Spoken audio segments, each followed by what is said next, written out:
आमगाव नगरीत बागेश्वर महाराज धीरेंद्र शास्त्री यांच्या आगमनानिमित्त अभूतपूर्व आणि ऐतिहासिक स्वागत सोहळा पार पडला।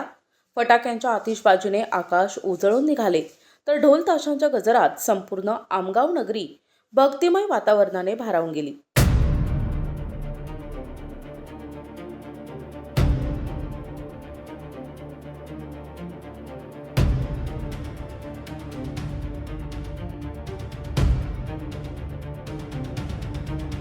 महाराजांच्या स्वागतासाठी रस्त्याच्या दुतर्फा नागरिकांनी मोठी गर्दी केली होती। पुष्पवृष्टी, भगवे ध्वज, बॅनर, फलक आणि जयघोषांनी परिसर दुमदुमून गेला। युवक, महिला, वृद्ध तसेच लहान मुले अशा सर्व स्तरातील नागरिक मोठ्या उत्साहाने स्वागतामध्ये सहभागी झाले। लाखोंच्या संख्येने नागरिक या स्वागत सोहळ्यात सहभागी झाल्याने आमगाव नगरीत अभूतपूर्व जनसागर उसळला होता।